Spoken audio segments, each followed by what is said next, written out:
Welcome to the Dreamboat. Remember, you can join the DRI for just £30 a year.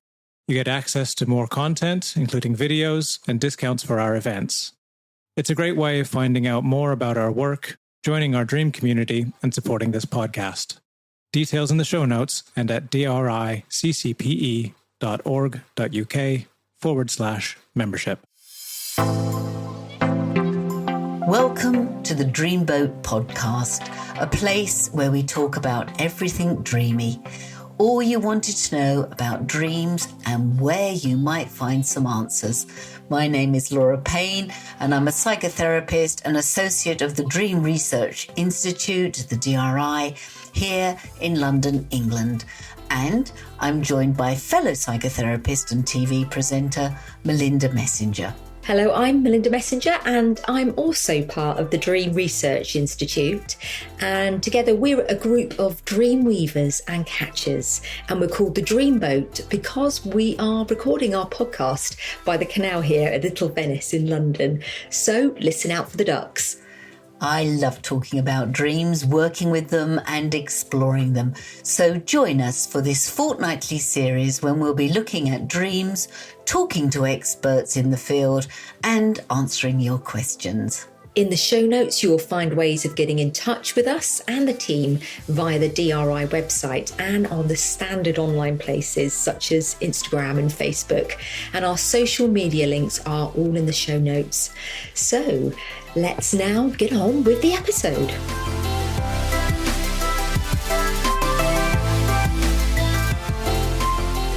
When you dream, can you smell? It's a question that oneurologists, that's a difficult word sometimes, dream geeks are set on researching. Can smells prompt dreams or nightmares for that matter? And is it possible to smell something while you're dreaming, as in you're dreaming a smell? And so, in other words, does this, a vital sense that we often ignore, actually work while we're dreaming? We know sound and vision works, and people often report about touch, but do we actually smell something when we're dreaming?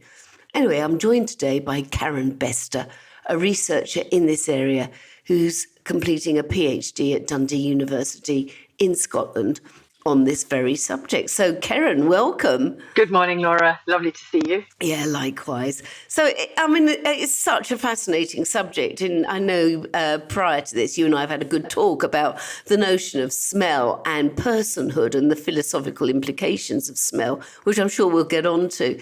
But first of all, I suppose, how did you get your way into this? How did you sort of come up with this as a research idea? So I've had a long-standing and personal interest in smell, which started with being perfume obsessed as a teenager, really. I got a piece of advice from a friend when I was about 16 years old. My friend Sarah, who was a few years older than me, said to me that I should change my perfume every time I got a new boyfriend, which I didn't actually ask her why. She'd given me that piece of advice or what it meant. I kind of just went along with it thinking, okay, well, every woman must know this fantastic piece of knowledge and wisdom.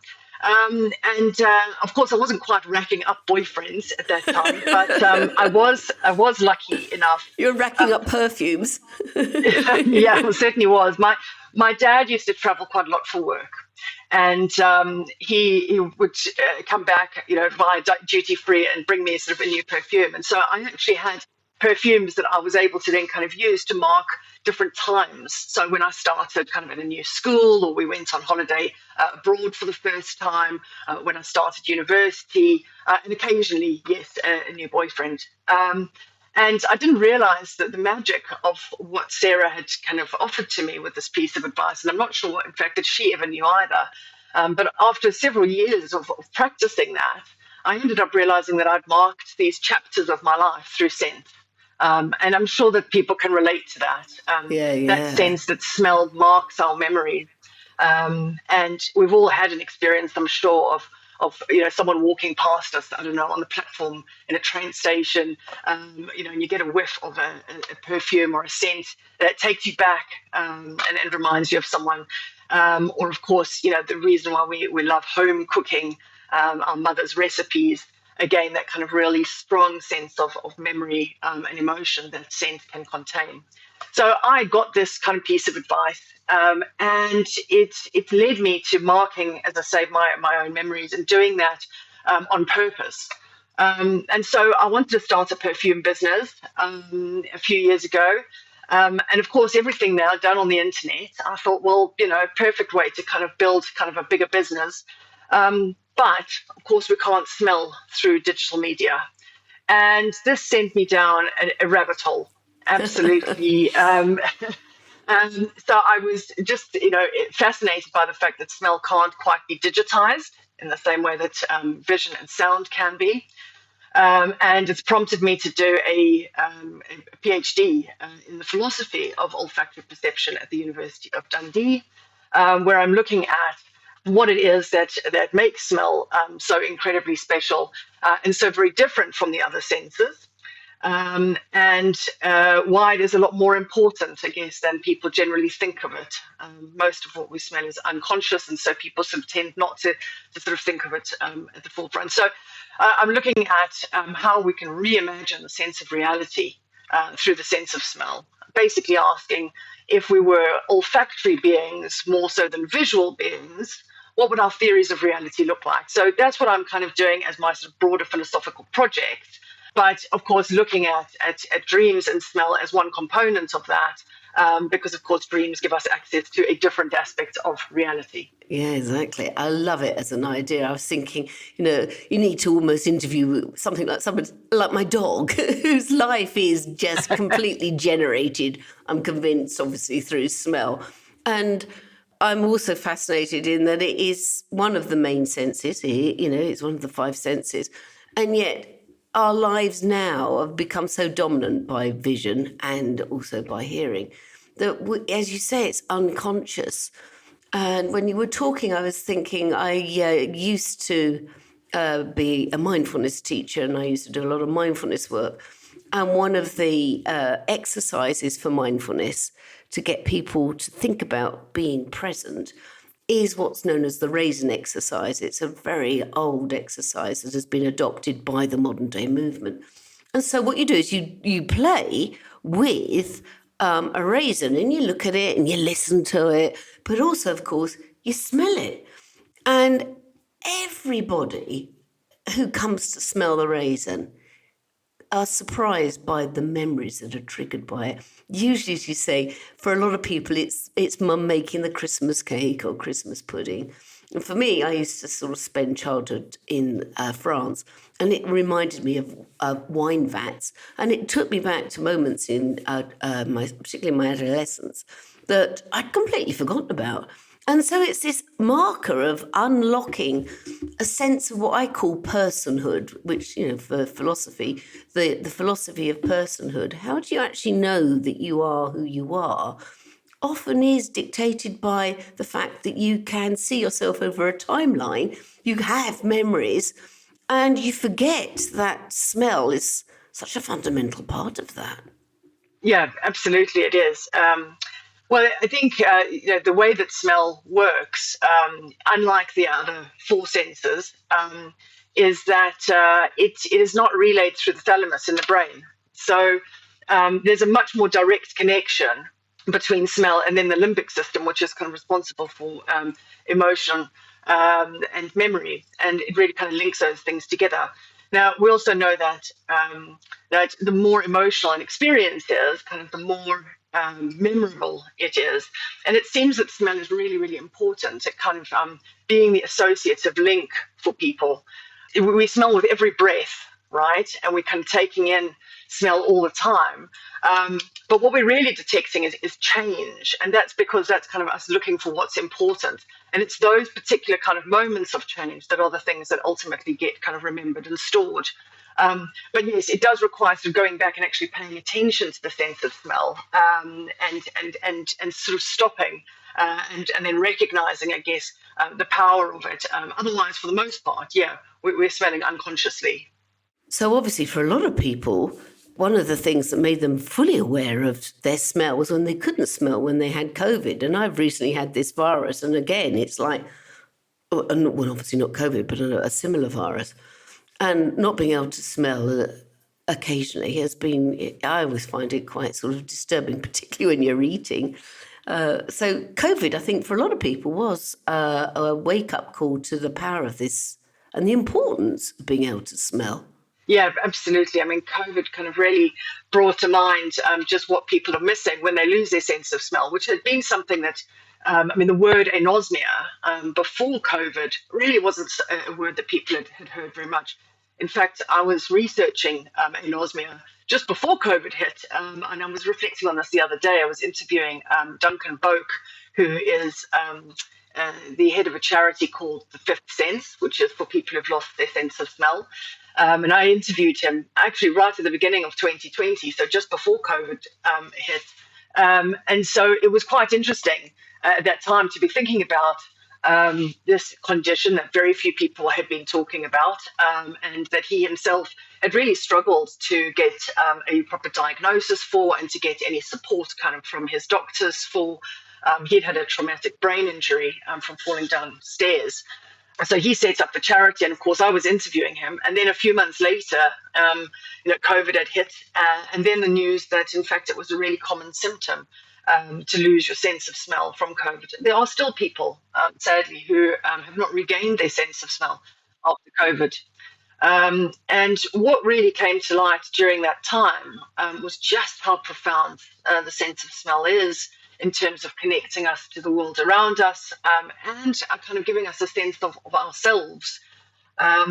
So when you look at the research, it seems that losing the sense of smell entails both depersonalization, so kind of an alienation from your sense of self. We're constantly smelling ourselves, not that we're aware of it, but unconsciously. There's research to show that we are constantly sort of smelling ourselves, and probably that's sort of measuring our own sort of sense of health. And then it also entails derealization, losing the sense of smell, which is to feel this sort of sense of disconnect with the world around you. I remember actually at that time when I lost my sense of smell, which, as I say, I'd already been researching. So when I kind of realized, oh my goodness, I can't smell anything, I was quite worried. And I recall sort of, going to various places in the house, and, I would open up the fridge and pulled out a block of cheese and put that under my nose. And, there's nothing. The peaches that were in the fruit bowl on the counter, picked those up, and everything sort of felt plastic, felt unreal. So that sense of disconnect is really quite profound, a sense of alienation. It can be quite devastating over time, particularly if people don't recover their sense of smell. Yeah. And so just obviously bringing these back to dreams, as it is such an important sense to see how it plays out in our dreams makes sense, for want of a better way of putting it. How are you looking at it or thinking of looking at it as part of your research? Well, so this started with a dear friend of mine, Sarah Janes from Dream Mysteries, who I know that you've interviewed before. Yeah, who we know, and I believe yes. that you're running a retreat with as well. Sarah actually heard me give a talk, like 2019. I gave a talk about smell. And with her interest in dreams, she kind of approached me and said, well, couldn't we do something together to look at kind of how these two might be related? To be honest, for quite some time, I'd thought to myself, I don't smell in my dreams, so I'm not sure that there is much to be done in this space. That was my kind of initial, that was about, 6 years ago now. But as time has gone on, I've been intrigued to find out that there are people who do smell in their dreams. And the research does show that very few people report smelling in their dreams. So, in sort of unprompted research, only about 1% of what people report would contain sort of olfactory cues. When they are prompted, that number probably goes up to between 30 and 50% of people would say that they do remember smells from their dreams. Wow, that's interesting. Yeah, but what's not entirely clear, Laura, is whether people are dreaming about smelling something or whether they're actually experiencing the sensory experience. Ooh, and therein is a big philosophical problem. Indeed, yeah. And there are kind of, different ways, I suppose, of looking at this. As I said, I mean, there are people who report kind of, actually having olfactory experiences, so they experience smells. I know of a PhD researcher at Dundee with me who is researching. She's using dreams to as a methodology for writing poetry.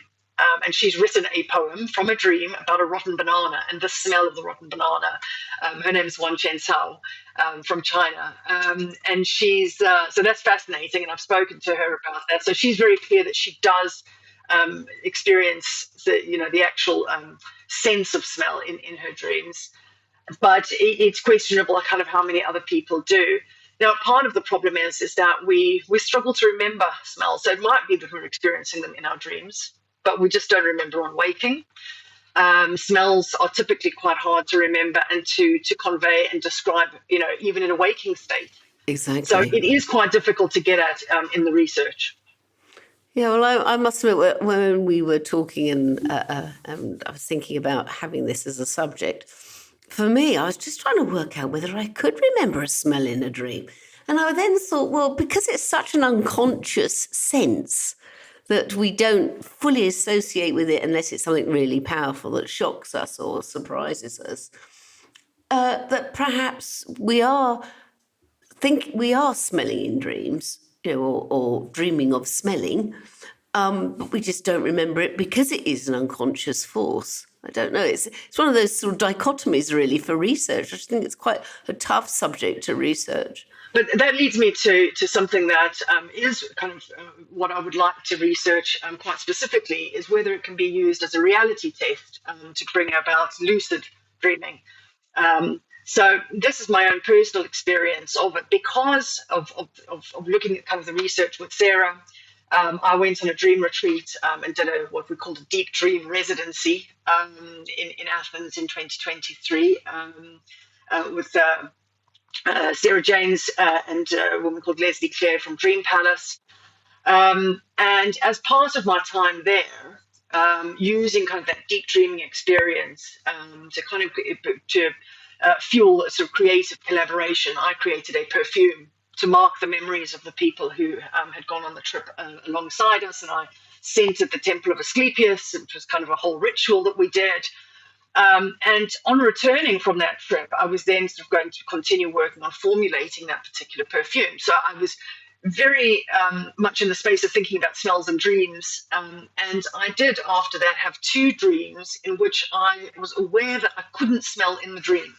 So I was formulating the perfume in the dream, but I couldn't smell it. Oh, interesting.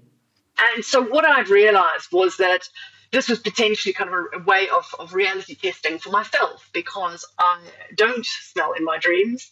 And so actually it's kind of a way of paying attention to smell in waking life, asking kind of, is this a dream, to prompt myself in the dreaming state to kind of realize that actually I'm in a dream and to prompt that lucidity. Now, unfortunately, the reality testing in the dream didn't work for me. I didn't actually become lucid. And unfortunately, that's still something that I need to kind of work on is my sort of lucid dreaming.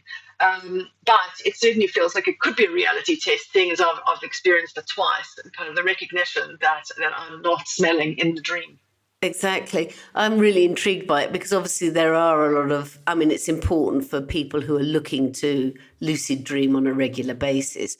Very often in their early days of trying out and working out how to become lucid, there are lots, as you say, lots of techniques. Common one is looking at your hand before you sleep.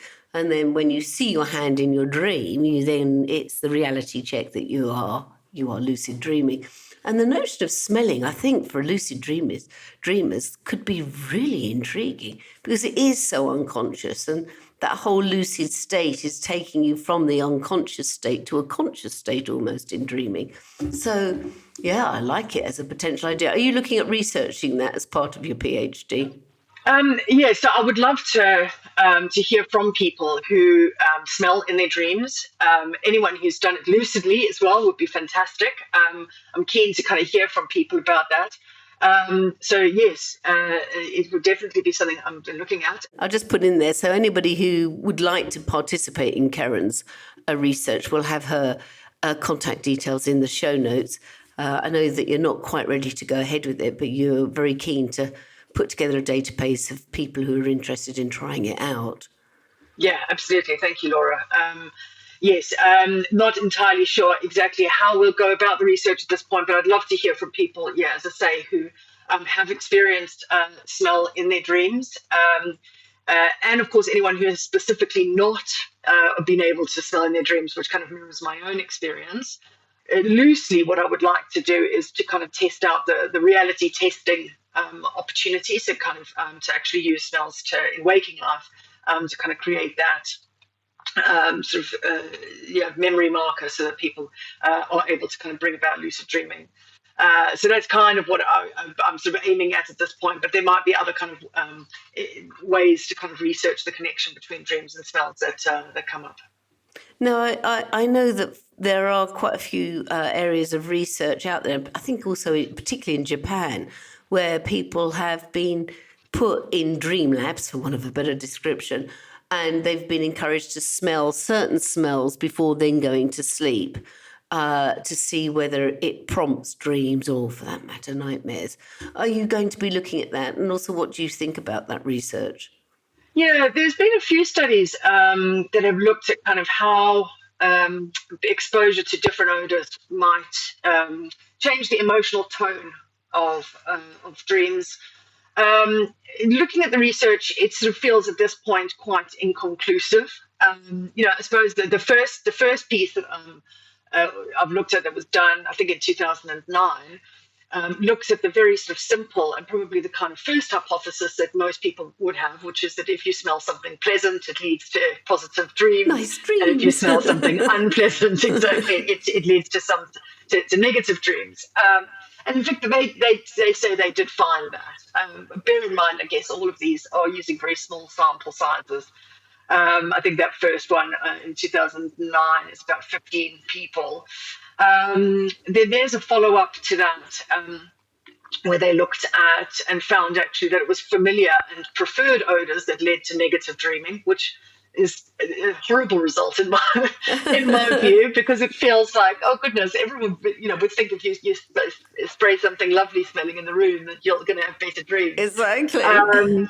But no, they found the opposite of that. And then they also looked at, as a third study, whether the intensity of the odor had an impact, and whether that kind of brought about positive or negative dreams. But it didn't seem to kind of strongly lead to either one, and so intensity wasn't linked in any way. So it's uncertain exactly what's going on with all of that. What I will say is that it depends on what our theory of the function of dreaming is. And if you look at those papers, they seem to be based on the idea that dreams are kind of the result of chaotic or random sort of brain signals, and then the dream that you have is making sense of this, which is why the dreams that we have tend to be kind of bizarre and disjointed and that kind of thing. That's one view of why we might dream. But Mark Solms, who I'm a big fan of, has quite a different view of why we dream, based on Freud, which is rather that we are sort of processing sort of drives or unfulfilled wishes, which is the way that Freud put it. So in actual fact, we dream in order to stay asleep. They're not byproducts of sleeping. They're kind of like function to protect sleep. Now, if you think about that being the case, then interfering with the emotional tone of your dreams just by what is kind of ambiently around you, kind of by scent in the atmosphere, it feels like it could be, it would sort of run counter to the fact that your dreams are functional, basically, that you could just intervene on them quite simply with kind of, a different odor. The other thing is that if I smelled smoke in my dreams, I would want to wake up knowing if there was a fire in the house. Well, this is it, yeah. what's a dream smell and what's a real smell permeating through into your dream world is interesting. Yeah, and I think that's probably one of the greatest confounding factors, because, when we fall asleep, you close your eyes, but your other senses are all open. And that kind of, I think is a really, really important thing. We've all had the experience, I'm sure, when someone's sort of knocking on the door, or you hear a sound that gets incorporated into the dream to begin with. But if it gets loud enough or persistent enough, it will wake you up. And I suspect that smell is more like audio material in that sense than it is like vision in terms of dreaming. That when you, as I was saying earlier, your sense of smell is really attuned to detecting change. So what you'll notice is something that is a change, or also a difference in the environment. And that's when it comes into conscious awareness. So if a new smell is introduced into the environment while you're sleeping, it might well wake you up, because it suggests that something has changed in the environment, and you might no longer be safe, for example. So if there's a new smell that enters a room, that would, ordinarily signal that maybe a person has entered the room, or that some other kind of, change has kind of happened. So there are sort of interferences, I guess, with why, it might not be as simple as just presenting a smell and kind of hoping that it impacts someone's dream. Yeah. You're making me think how much smell is part of our early warning system. It's built in, and we don't realise how much it's linked to our survival. And as you quite rightly say, if you're smelling smoke in a dream, perhaps it is time to wake up. Because it could, it probably is for real, rather than, as I said, a dream smell.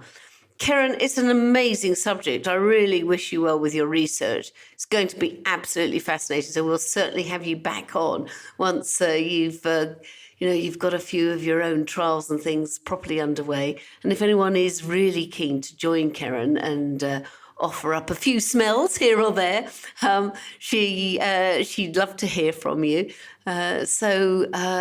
Yes, Keren, lovely. Thank you very much indeed, and we'll smell our way along. And I often think of Dave's sign-off line, which is "sweet dreams," and there's obviously something in that expression, "sweet dreams," about there we go, smelling. absolutely. Exactly. Yeah. So thank you, Keren. Thank you very much, Laura. It's been lovely to chat.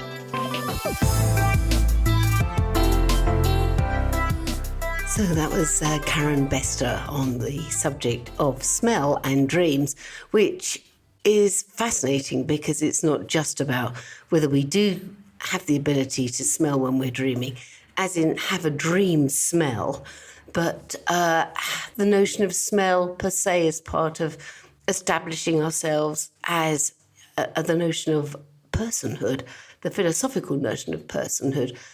How do we know that we are who we are? And the fundamental role that smell actually plays as part of that.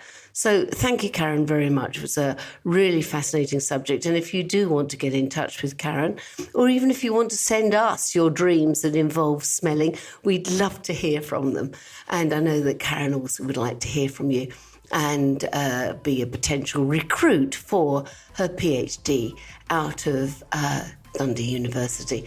So, sweet dreams.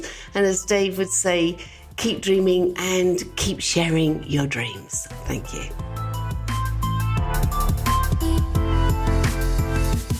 So, thank you for joining us for this week's episode.